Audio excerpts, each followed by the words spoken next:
Hello, my name is Zach Rye with Old Man Gaming. Welcome to another Snap Judgment review. What is a Snap Judgment review if you've never listened before? Well, I think game reviewers nowadays get a little caught up in 100%ing a game or near completing a game before they do the review. I think sometimes they forget what it's like to play it right away. So I do about 5 to 10 hours with the game. I'm just trying to give you an idea whether you're going to enjoy it right away or not. So that, coupled with the fact that I think games are one of the most subjective forms of art, I don't give a score on this review. Instead, I'm going to give you an overview of what the game is. Then I'm going to tell you the list of the pros and the cons of the game in my point of view, and then whether or not I personally will be sticking with this game outside the purposes of this content. So, what am I reviewing today? I am reviewing Voidling Bound. Just came out, and you can tell anybody who's been watching the channel for a long time, if I got this many hours in, if I got 5 hours in already, that, it's going to be a pretty positive review. So, let's go over what it is. What's Voidling Bound? Voidling Bound is a game from a lot of ex-developers. Some of them ex-Skylanders. I never played Skylanders back in the day, but what this is kind of a creature collector game, kind of in your vein of Pokemon or Monster Hunter stories. But in this one, you use them to kind of do a shooter, which is interesting to me. What I was expecting from this game was not what I got, and I'm pleasantly surprised with it. I think that people that enjoyed Borderlands, of all things, might really enjoy this game, strangely enough, even though it's kind of got these weird Pokemon elements. So what is Voidling Bound? I'm getting ahead of myself. Basically, far future, humans are in space, they're roaming around, they find this evil creation called the Legion. The Legion starts to spread itself, destroy humanity, destroy planets. It's just kind of this like waking corruption. But humans find these species on different planets called Voidlings, which are kind of your Pokemon-esque type creatures. And then the Voidlings, they figure out how to link their brain directly to the Voidlings themselves. So you collect these peaceful species, and then you genetically manipulate them. Then you link brains with them, and you control them through levels where they kind of shoot something. There's usually a shooting mechanic or a fighting mechanic that comes out of them as you battle through waves of enemies throughout the course of the game. I believe there's 9 species in the game. I've collected, I think, 5 so far. You hatch them from eggs that you find on the map or that you get as reward for the mission themselves. And then they kind of, like I said, they spray goo. Some of them manifest minions. Other ones are kind of like close combat scrappers. And then you have other ones that are kind of in between both. They have very interesting mechanics, which we'll get into. But each creature has kind of its own subset of abilities that you use in the battlefield. Those abilities manifest as stamina. So like right off the bat, you get this bird thing that kind of looks like an ostrich, and it shoots kind of goo from its mouth, almost like a machine gun, and you run through the map using that. What's interesting, too, is you find these mutations as you go through the map, and then when you get back, you can put that creature, that bird thing, into a mutator, and then it has kind of 2 paths that it can mutate to. Maybe a fire, or an organic, or different elemental paths, and then as you collect more mutagens, you mutate them more and more. Then there's a skill tree for each different one of the different creatures that you slowly level into, and then there is... And then even more interesting, later on, you can breed them, which give you eggs that are going to give you the species that you bred, but potentially with cooler traits from both of the people that you have kind of put in the breeder together. And then there's other stuff. You have kind of like you spend your time in this loop where you're on the ship, where you have like a little aquarium where you can pet the little voidlings and interact with them. And that has all your like breeding and mutating and all of the leveling up stuff. But it also has all these little vendors that can also give you other things. Like there's a training room where you can stick your voidlings to train and get them up to level 5, which we'll talk about in the pros because I really like this aspect of it. And then you can actually buy more higher training equipment from the vendor that's there that then allows you to train them even higher when you don't have them out. The mission themselves range between like a half an hour to like 5 minutes. They're very wide variety. They usually end up dropping down to either a cleansing mission, which is kind of more exploratory. You're trying to clean up the gunk, destroy the monsters, open up more areas, find more eggs, to survival missions where you're dropped into an area and you have to battle against waves of creatures and survive for a certain amount of time until you get there.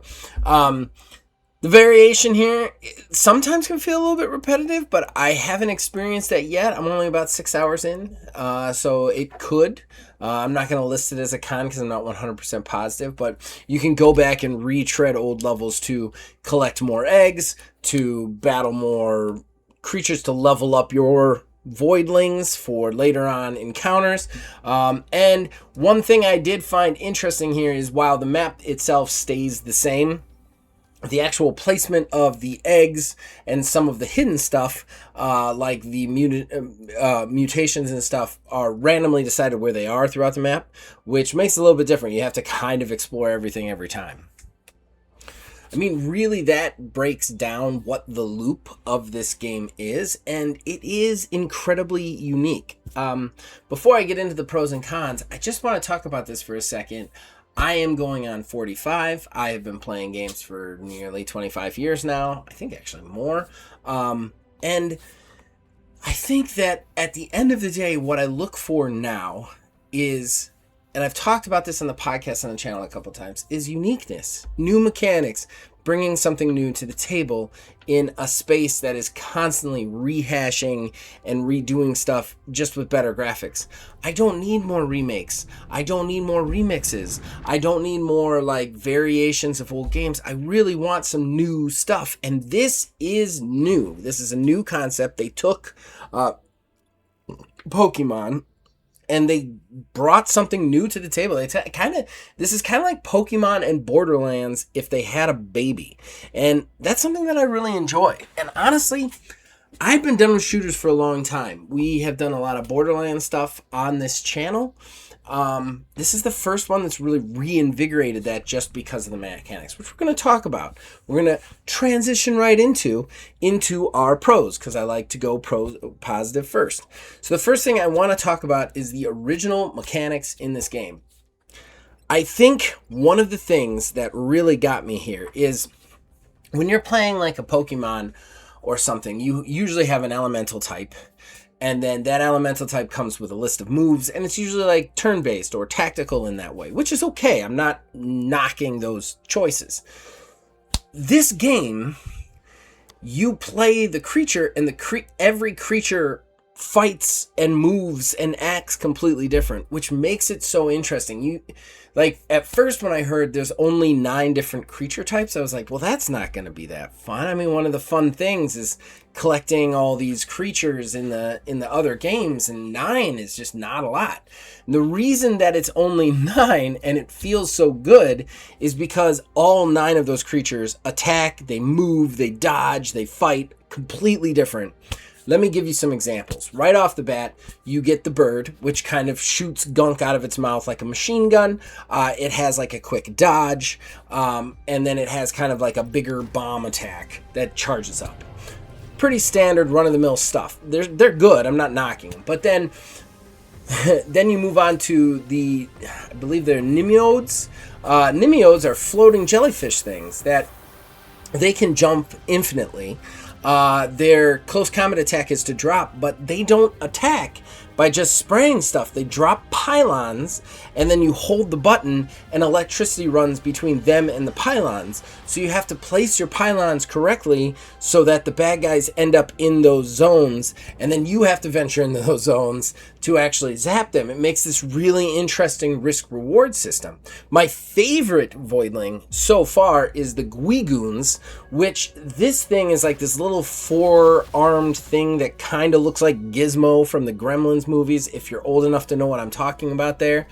And they don't have really any attacks. What they do is they summon a series of smaller Guigoons around them, and those Guigoons attack whatever you're around.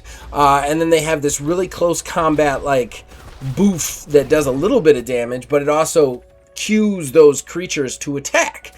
So you're actually dodging and trying to manage your Guigoons. I think that's really cool.